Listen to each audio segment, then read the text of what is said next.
ಮತಗಳ್ಳತನ ಆಯ್ತು ಅಂತ ಈಗಲೂ ಹೇಳ್ತೀರಾ? ಮುಂಬೈನಲ್ಲಿ ಏನೋ ಇಂಕ್ ಪ್ರಾಬ್ಲಮ್ ಅಂತ ಹೇಳ್ತಾರೆ. ಮುಂಬೈನಲ್ಲಿ ಬಹಳ ದೊಡ್ಡ ಮಟ್ಟದಲ್ಲಿ ಅಕ್ರಮ ನಡೆದಿದೆ, ಚುನಾವಣಾ ಅಕ್ರಮ ನಡೆದಿದೆ. ನಾನು ಬಿಜೆಪಿಯ ಕೇಳಿ ನಂಬರ್ 1, ಬಹಳಷ್ಟು ಮತದಾರರ ಪಟ್ಟಿಯಿಂದ ಮತದಾರರನ್ನ ಡಿಲೀಟ್ ಮಾಡಿದ್ದಾರೆ. ತುಂಬ ಜನ ನಾವು ಮತದಾರರ ಪಟ್ಟಿಯಲ್ಲಿ ಇಲ್ಲ, ನಮ್ಮ ಹೆಸರು ಕಳೆದ ಬಾರಿ ಇತ್ತು ಇವಾಗ ಇಲ್ಲ ಅಂತ ನಂಬರ್ 1 ಕಂಪ್ಲೇಂಟ್ ಬಂದಿದೆ. ನಂಬರ್ 2, ಒಂದೇ ಕುಟುಂಬದ ಮತದಾರರನ್ನ 2-3 ಬೂತ್ಗಳಲ್ಲಿ ಡಿವೈಡ್ ಮಾಡಿ ಅವರಿಗೆ ಗೊಂದಲ ಮೂಡಿಸೋ ರೀತಿ ಕೆಲಸ ಮಾಡಿದ್ದಾರೆ. ನಂಬರ್ 3, ಅದೇನು ಇಂಕು ಬರೀ ತಿನ್ನರ್ ಹಾಕಿದ್ರೆ ಅಥವಾ ನೈಲ್ ಪಾಲಿಶ್ ಅಳಿಸೋಗುತ್ತೆ, ಪಾಲಿಶ್ ಅಳಿಸ್ತಾರಲ್ಲ ಅದರೊಳಗೆ ಅಳಿಸಿದ್ರೆ ಅಳಿಸೋಗುತ್ತೆ ಅಂತ ಹೇಳಿ ಅದನ್ನ ಪ್ರೂವ್ ಮಾಡಿ ತೋರಿಸಿದ್ದಾರೆ. ಇದೆಲ್ಲ ಅಕ್ರಮ ಏನು ತೋರಿಸುತ್ತೆ ಅಂದರೆ ಬಿಜೆಪಿ ವ್ಯವಸ್ಥಿತವಾಗಿ ಗೆಲ್ಲಲೇಬೇಕು ಅನ್ನೋ ಕಾರಣಕ್ಕಾಗಿ ಈ ರೀತಿಯ ಅಕ್ರಮವನ್ನು ಕೂಡ ದಾರಿ ಇಟ್ಕೊಂಡಿದೆ. ಅಕ್ರಮ ಸ್ಟ್ರಾಟಜಿ ಆಗೋದಿಲ್ಲ. ನೀವು ಪಾಲಿಕೆಯನ್ನ ಗೆಲ್ಲಲೇಬೇಕು ಅನ್ನೋದಕ್ಕೆ ನಿಮ್ಮ ತಂತ್ರಗಾರಿಕೆ, ನಿಮ್ಮ ಎಫರ್ಟ್ಸ್ ಏನು? ಇಲ್ಲ, ನಮ್ಮಲ್ಲಿ ನಾನು ನಿಮ್ಗೆ ಅವಾಗಲೇ ಹೇಳಿದೆ, ನಾವು ಗೆಲ್ಲಬೇಕಂತಂದ್ರೆ ನಾವು ಈ ರೀತಿ ಬಿಜೆಪಿ ತರ ಹೇರಳವಾಗಿ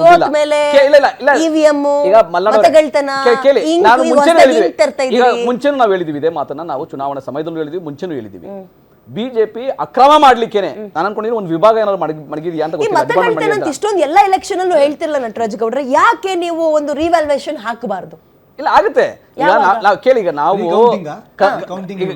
ಕೌಂಟಿಂಗ್ ಮಾಡಲ್ಲ ಅವರು. ಒಂದು ನಾವು ದೂರುಗಳನ್ನ ಕೊಟ್ಟಿದ್ದೀವಿ, ಚುನಾವಣಾ ಆಯೋಗ ದೂರು ಕೊಟ್ಟಿದ್ದೀವಿ.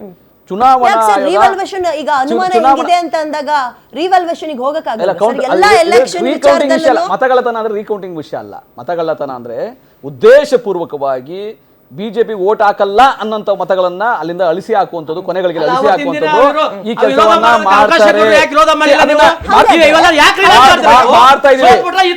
ಬಿಜೆಪಿ ತಮ್ಮ ಅಧಿಕಾರವನ್ನ ದುರುಪಯೋಗ ಮಾಡಿಕೊಂಡು, ಹಣವನ್ನ ದುರುಪಯೋಗ ಮಾಡಿಕೊಂಡು ಚುನಾವಣಾ ಆಯೋಗನ ತಮ್ಮ ಮೋರ್ಚಾ ಅಂತ ತಿಳ್ಕೊಂಡ್ಬಿಟ್ಟಿದ್ದಾರೆ. ಚುನಾವಣಾ ಆಯೋಗನ ತಮ್ಮ ಕಚೇರಿ ಇಟ್ಕೊಂಡು ಇವತ್ತು ದೇಶದಲ್ಲಿ ಚುನಾವಣೆಯನ್ನ ಗೆಲ್ತಾ ಇದೆ. ಈ ನಾವು ಹೋರಾಟವನ್ನ ಮಾಡ್ತಾ ಇದ್ದೀವಿ. ನೀವ್ ಹೇಳ್ದಂಗೆ ಮತಗಳ್ಳತನ ಆಗಿದೆ ಅಂತಾನೆ ಅಂದ್ಕೊಳ್ಳೋಣ. ನೀವು ಗೆದ್ದಿರೋ ಕಡೆ ನೀವು ಮತಗಳ್ಳತನ ಅನ್ನೋದು ವಿಚಾರಣೆ ತೆಗೆಯಲ್ಲ, ಅದು ಪ್ರಜಾಪ್ರಭುತ್ವದ ಗೆಲುವು, ಇದು ನಮ್ಮ ಶ್ರಮಕ್ಕೆ ಸಿಕ್ಕ ಗೆಲುವು, ನಮ್ಮ ಸಂಘಟನೆಯ ತಾಕತ್ತು ಅಂತ. ಅಲ್ಲಿ ಮತಗಳ ಕಡೆ ಎಲ್ಲ ಇದನ್ನ ಗೆದ್ದದ ಕಡೆ ಕೂಡ ಬಿಜೆಪಿ ಬಹಳ ಪ್ರಶ್ನೆ ಕೇಳ್ತಾರೆ, ಯಾಕೆ ನಾವು ಗೆದ್ದ ಜಾಗದಲ್ಲೂ ಕೂಡ ಬಿಜೆಪಿ ಮತಗಳ್ಳತನ ಮಾಡ್ಲಿಕ್ಕೆ ಪ್ರಯತ್ನಗಳನ್ನ ಮಾಡಿದೆ. ಉದಾಹರಣೆಗೆ ನಾವು ಆಳಂದದಲ್ಲಿ ಇದಲ್ಲ, ಆಳಂದದಲ್ಲಿ ಚುನಾವಣಾ ಆಯೋಗ ಒಪ್ಕೊಂತು ಮತಗಳ್ಳತನ ಆಗಕ್ಕೆ ಪ್ರಯತ್ನ ಆಗಿದೆ, ಮತಗಳನ್ನ ಡಿಲೀಟ್ ಮಾಡ್ಸಕ್ ಪ್ರಯತ್ನ ಮಾಡಿದ್ದಾರೆ ಅಂತ ಹೇಳಿ ಚುನಾವಣಾ ಆಯೋಗನೇ ದೂರು ಕೊಟ್ಟಿದೆ. ನಮ್ಮ ಹೋರಾಟದ ಮೇಲೆ ಈಗ ಆ ರೀತಿಯಾಗಿ ಇಡೀ ದೇಶದಲ್ಲಿ ಚುನಾವಣಾ ಆಯೋಗನ ತನ್ನ ಕಚೇರಿಯಲ್ಲಿ ಇಟ್ಕೊಂಡು ಬಿಜೆಪಿ ಇವತ್ತು ಚುನಾವಣೆಗಳನ್ನ ಮಾಡಿಸ್ತಾ ಇದೆ. ಅಧಿಕವಾಗಿ ಹಣವನ್ನ ಇಟ್ಕೊಂಡು ಚುನಾವಣಾ ಏನು ಅಕ್ರಮಗಳನ್ನ ಮಾಡ್ಕೊಂಡು ಚುನಾವಣೆ ಗೆಲ್ತಾ ಇದೆ. ಮಹಾರಾಷ್ಟ್ರದ ವಿಷಯಕ್ಕೆ ಬಂದ್ರೆ ಅಲ್ಲಿ ಅಕ್ರಮಗಳು ಆಗಿದ್ದಾವೆ. ನಾನು ಚುನಾವಣೆ ಮುಂದಾಗಿದ್ದೀರಿ ಸರ್,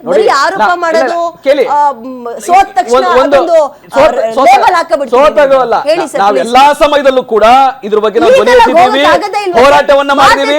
ಪಾರ್ಲಿಮೆಂಟ್ ಅಲ್ಲಿ ಹೇಳಿದ್ದಾರೆ, ದೂರುಗಳನ್ನ ಕೊಟ್ಟಿದ್ದೀವಿ. ಓಟ್ ಚೋರಿ ಸೋತ್ ಕಡೆ ಎಲ್ಲ ಇದನ್ನ ಹೇಳ್ತಾರೆ.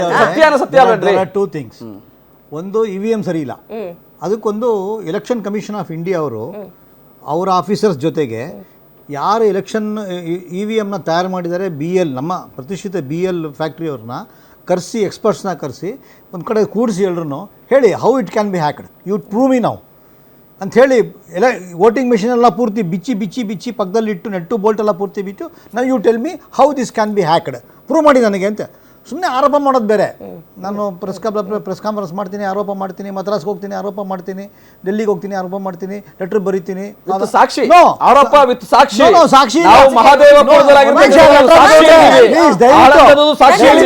ಆಯ್ತಾ? ಒಂದು ಅದು EVMನು ಈತ ವಿ ಕ್ಯಾನ್ EVMನ ನಾವು ಹ್ಯಾಕ್ ಮಾಡ್ಬೋದು ಅಂತ ಪ್ರೂವ್ ಮಾಡಿ ಅಂದರೆ ಯಾರು ಮಾಡಲಿಲ್ಲ. ನಂಬರ್ 1, ಯಾವ ಪಾರ್ಟಿಯವರು ಮಾಡಲಿ, ಮಾಡಕ್ಕಾಗಿ ಇದು ಬಿಜೆಪಿ ಮಾಡಿಲ್ಲ, ಅಲ್ಲ ಯಾರು ಮಾಡಕ.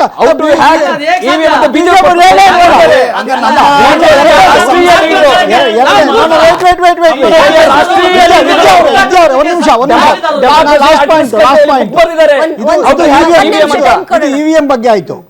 ಇನ್ನು ವೋಟ್ ಚೋರಿ, ಬಿಜೆಪಿಗೆ ಬರದೇ ಇರುವಂತ ವೋಟುಗಳನ್ನ ಡಿಲೀಟ್ ಮಾಡ್ಬಿಡ್ತಾರೆ, ಅಥವಾ ಕಾಂಗ್ರೆಸ್ಗೆ ಬರುವಂತ ಮತಗಳನ್ನ ಡಿಲೀಟ್ ಮಾಡ್ಬಿಡ್ತಾರೆ. ಒಂದು ಆರೋಪ ಇದೆ, ಹೌದಾ? BLA 1, BLA 2, BLA 3 ಅಂತ ಒಂದು ಮಾಡಿದ್ದಾರೆ, ಒಂದು ಸಿಸ್ಟಮ್ ಮಾಡಿದ್ದಾರೆ, ಬೂತ್ ಲೆವೆಲ್ ಏಜೆಂಟ್ ಅಂತ. ಆಗ ಎಲ್ಲ ಪಾರ್ಟಿಯ ಬೂತ್ ಲೆವೆಲ್ ಏಜೆಂಟು ಅಲ್ಲಿ ಇರ್ತಾರಲ್ಲಿ. ಯಾಕೆ ನೀವು ಅಬ್ಜೆಕ್ಟ್ ಮಾಡಲಿಲ್ಲ ಆವಾಗ? ಯಾಕೆ ನೀವು ಅದನ್ನು ನಿಮ್ಗೊಂದು ವೋಟರ್ಸ್ ಲಿಸ್ಟ್ ಇರುತ್ತಲ್ಲಪ್ಪ, ಇದೆಲ್ಲ ಇವ್ರ ವೋಟರ್ಸ್ ಲಿಸ್ಟ್ ಅಂತ ಯಾಕೆ ನೀವು ತೊಗೊಂಡಾಗಲ್ಲಿ ಅಬ್ಜೆಕ್ಟ್ ಮಾಡಿ? ಇವಾಗ ಹೇಳೋದು ಬೇರೆ, ಚುನಾವಣೆ ಸೋತ ಮೇಲೆ ಹೇಳೋದು ಬೇರೆ. ಅವಾಗ ನಂದೊಂದು ಸಿಂಪಲ್ ಪ್ರಶ್ನೆ ಸರ್ ಕೇಳಿ. 2015-16 ಆದ್ಮೇಲೆ ಮೇಜರ್ ಎಲೆಕ್ಷನ್ಸ್ ಗಳು ಎಷ್ಟಾದ್ವು? ಅದ್ರಲ್ಲಿ ಬಿಜೆಪಿ ಎಷ್ಟು ಗೆದ್ದಿದೆ, ಕಾಂಗ್ರೆಸ್ ಎಷ್ಟು ಸೋತಿದೆ? ಹಂಗಾದ್ರೆ ಅರ್ಧಕ್ಕರ್ಧ ಮಾತ್ರ ಬಿಜೆಪಿ ಗೆದ್ದಿರೋದು, ಉಳಿದಿರೋ ಕಡೆ ಯಾಕೆ ಮತಗಳ್ತನ ಆಗ್ಲಿಲ್ಲ? ನೋಡಿ, ಅಲ್ಲೂ ಪ್ರಯತ್ನ ಆಗಿದೆ, ಬಿಜೆಪಿ ಅಲ್ಲೂ ಪ್ರಯತ್ನ ಮಾಡಿದ್ದಾರೆ. ಈಗ ನೀವು ಆಳಂದ ವಿಷಯ, ಆಳಂದದಲ್ಲಿ ಗೆದ್ದಿರೋದು ಕಾಂಗ್ರೆಸ್ ಎಂ ಎಲ್ ಎ ಗೆದ್ದಿರೋದು, ಅಲ್ಲಿ ಮತಗಳ್ತನ ಆಗ್ಲಿಕ್ಕೆ ಪ್ರಯತ್ನ ಆಗಿರ್ಲಿಲ್ವಾ? ಅಳಿಸ್ಲಿ ಆಗ್ಲಿಕ್ಕೆ ಪ್ರಯತ್ನ ಆಗಿರ್ಲಿಲ್ವಾ? ಆಗಿದೆ. ಬಿಜೆಪಿಯ ಬುಡಕ್ ಹೋಗಿದೆ. ಬಿಜೆಪಿ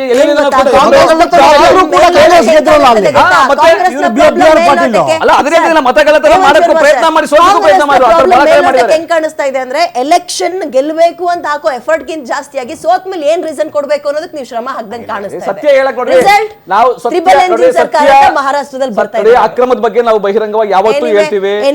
ಚುನಾವಣಾ ಮತಗಳ್ತನದ ಬಗ್ಗೆ ಹೋರಾಟ ಮಾಡೇ ಮಾಡ್ತೀವಿ.